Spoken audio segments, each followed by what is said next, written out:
CKDJ 107.9, Ottawa's new music. This is Brandon Brown, and we have the phenomenal Jake Demarsh in the studio. Jake, how are you doing tonight, man? I'm feeling pretty good, man. How about you?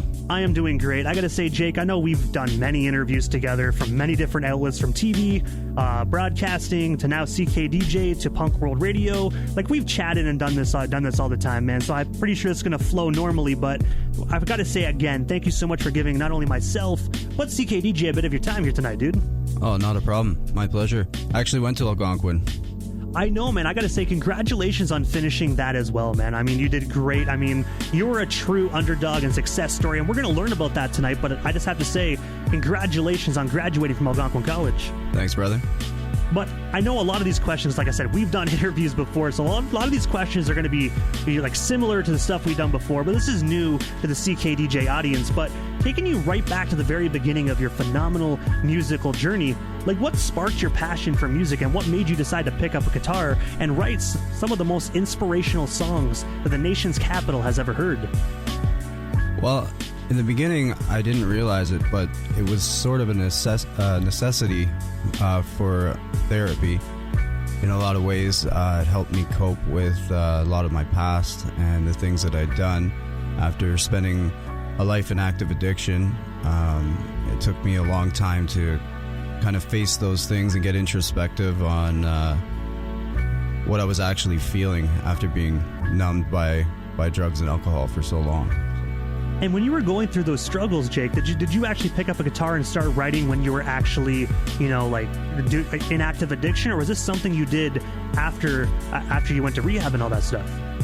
Well, music for me was always a constant. There was some form of it in my life during active addiction, but it really took off once I'd gotten clean. It took about maybe a year, and then a lot of the ideas and kind of the vision that I had moving my music career forward kind of took place around that time. And my goals and aspirations have been morphing ever since. They've been changing. The goalpost keeps getting a little bit higher every year as I progress. So it's been exciting, and I've been given a lot of great opportunities, and I feel very blessed to be here and to be able to share my message. So. And when you actually first got clean, what was your first goal to achieve in music? And of course, did you actually achieve that goal yet? Because you've done so many amazing things, Jake. Well, when I was in treatment, one of my first goals was just to make a record, like record some songs and put them on Spotify, and that was kind of it. And if you ask me the same question now, was to continue to put out music, but I'm putting it out at a higher caliber now. I feel like my songwriting has kind of gotten to a point where I feel like I'm in a lane, so to speak. And and the goals keep changing. Like, I've worked with some guys there on this last record that you'll hear at the end, who've been nominated for a Juno. So some real movers and shakers in the Canadian music industry, and so it feels good to be rubbing shoulders with those types of people that I aspire to be like. And taking you back to June 10th of 2014, I dug deep for this one, Jake, and I wanted to really find a question that I haven't asked you yet throughout all our interviews, and I think this is the one. But you were featured on Eddie Gerton's single titled Alizarin. Looking back 11 years ago, can you tell us a bit more about this song? And of course, what was it like just working with Eddie in the studio on this particular single? Oh yeah, that's going digging through the crates. Yeah, honestly, man, we were just so high, and we were at my buddy's place actually, and I had like my home studio, and he'd had his laptop, and we were just like hanging out. Forget what we were on, but it was something psychedelic, and that's kind of you can kind of get that sense from the song. But yeah, it was just an interesting time, and Eddie, shout out to Eddie, he's out in Milton. I don't even know if he still makes music, to be honest. I think I saw a story of his recently that he does make music still. But yeah, he was just a really creative kid, and so we patched my guitar into the computer, and he just started cutting it up, and everything I was playing and doing, we just started working it out. But it ended up being kind of an interesting song. So yeah, that's the story with that one. And I also read, while I was doing my research on SoundCloud, that it says like unfinished, and I'm pretty sure it's because of the psychedelics. But with that being said, was there ever any talks to kind of finish that song back in 2014, or was that just something you guys did for fun and just kind of like, you know, left it hanging for all these years? Yeah, it was just for fun, and I think like he just threw it up there just so the people that were like involved, the guys that were all there, like there was a bunch of people there, kind of made it like during a little get together / party or whatever. So yeah, I don't know if there was ever any intention of finishing that. I think it was just, it is what it is. It was a moment in time captured. And aside from being a phenomenal solo singer and songwriter, you're also a drummer at that, and you're a member of the band called Not My Enemy. I was wondering if you can actually just tell us a bit more about Not My Enemy, and of course, what actually made you originally decide to join that band? Oh, it's so funny. I've always been a drummer ever since I was 10. It's my first instrument, and how I got into that band was kind of funny. I was like searching online, looking for like different bands to join, maybe a cover band, original band, whatever. I just wanted to play the drums. And I found a Kijiji ad for this band, so I started talking to Will. He's the lead singer and bassist.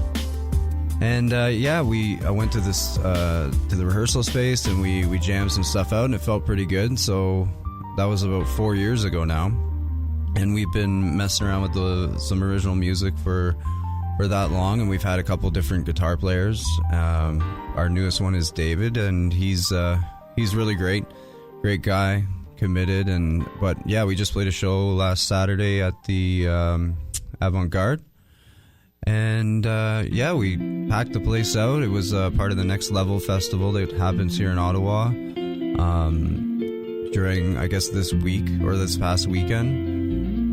Yeah, it's really nice. A bunch of different venues, a bunch of different artists all coming together and sharing in the love of music in this city. So proud to be a part of it. And speaking of the Avant-Garde as well, I believe that is where we actually first met. If I'm not mistaken, it was a Punk and Pirates tour with Australian band Kathleen Turner Overdrive. Man, that was a wild night. Yeah, that was funny. That was when I met you. Yes.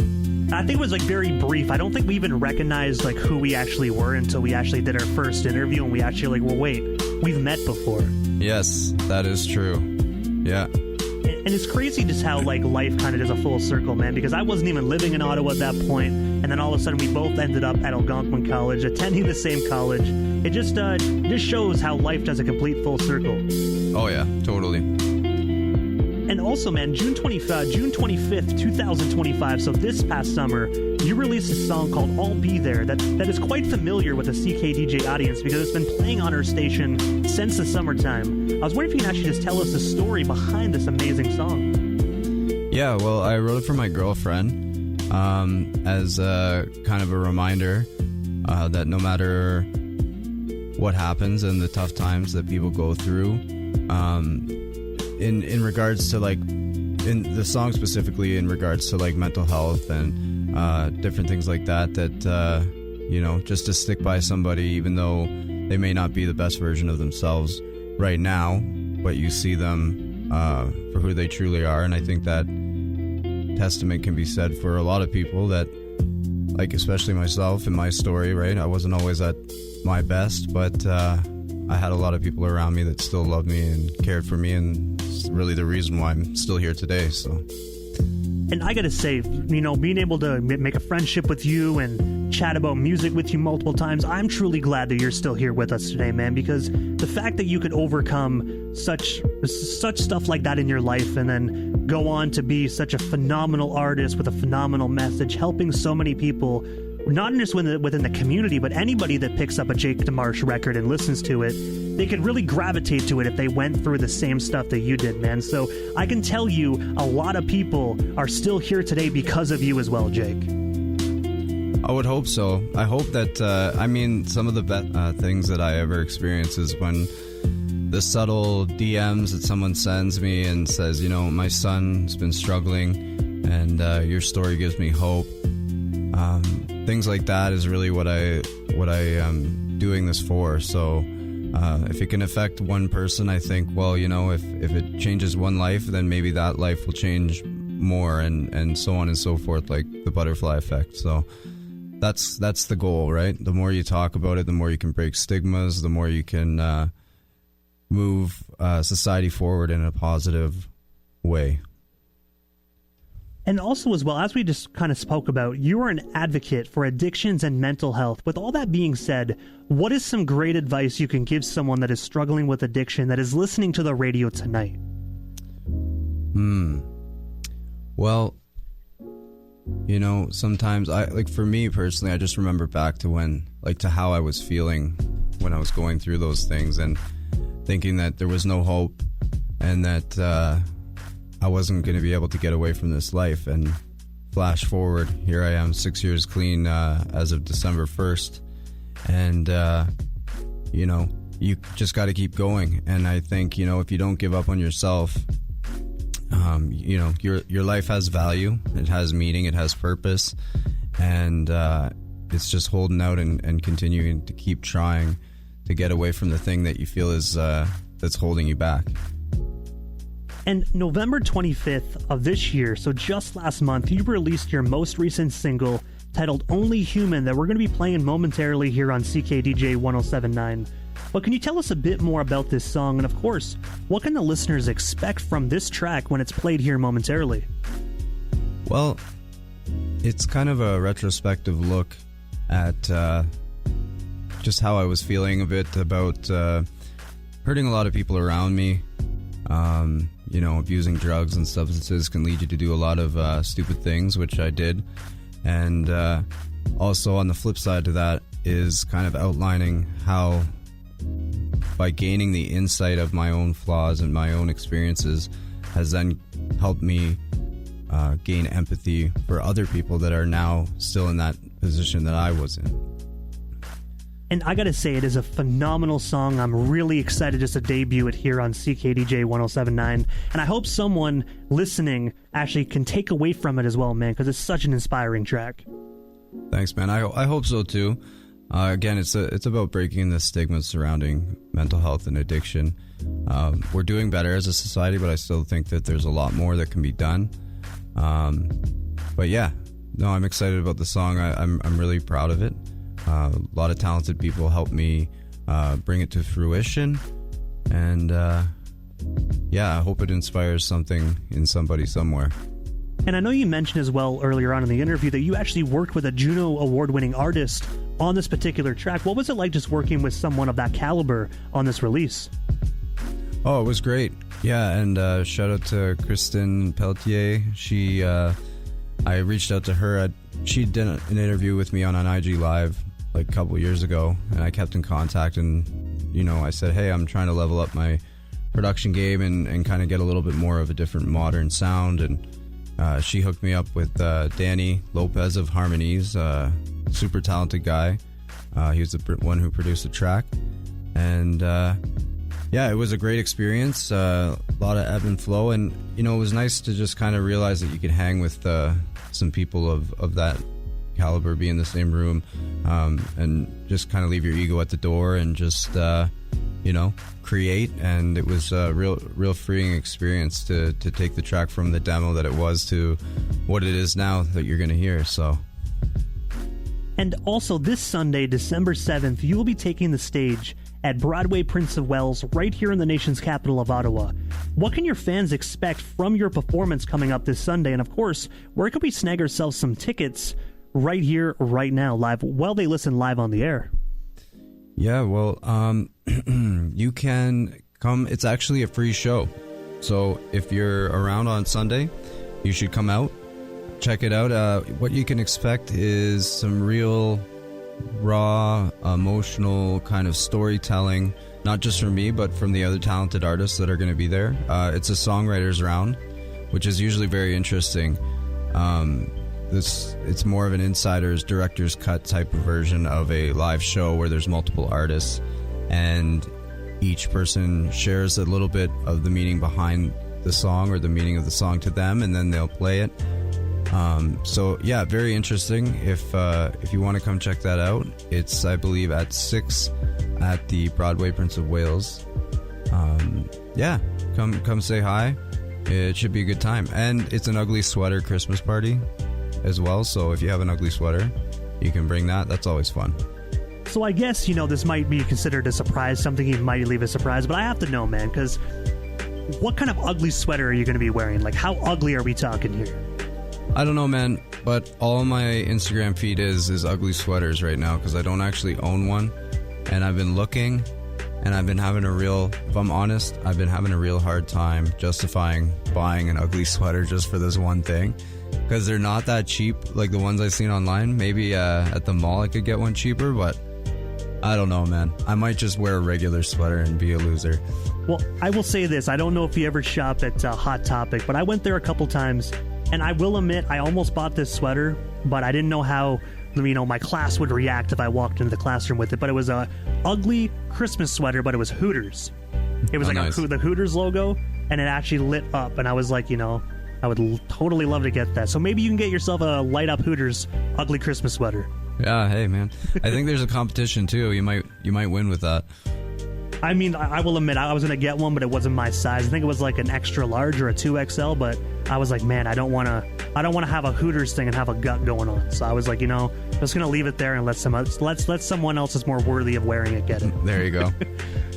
But Jake, with that being said, one of the last questions I have for you tonight, man, is because you're such an inspirational artist, and for individuals that might just be discovering your music for the first time here tonight, what is something you want them to take away from your music when they absorb it for the very first time? I would say that all the things that I write about are from real experience, real lived experiences. I mean, like most music.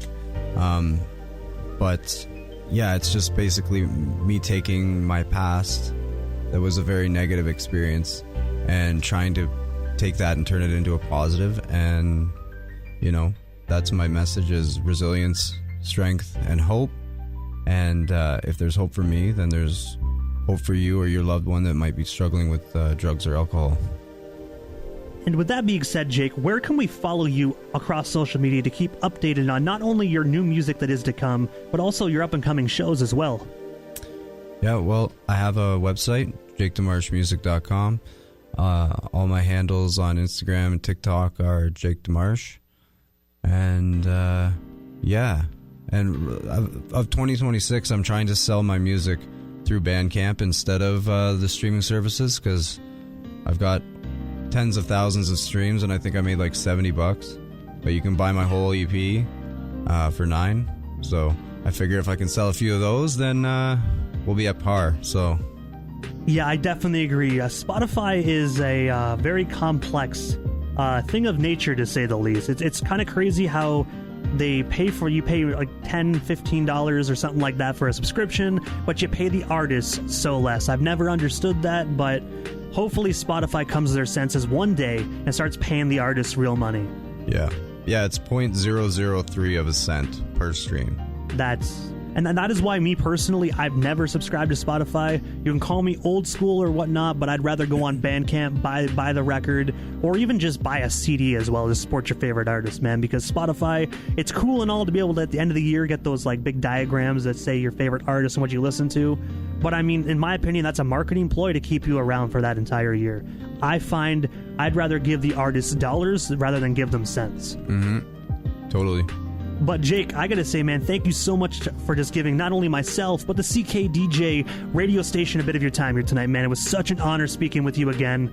And I definitely can say I don't think this is gonna be the last, but thank you so much for your time tonight, dude. Yeah, man. Appreciate you. Thanks. And without further ado, here is his brand new song, Jake Demarsh, Only Human, right here on CKDJ 107.9.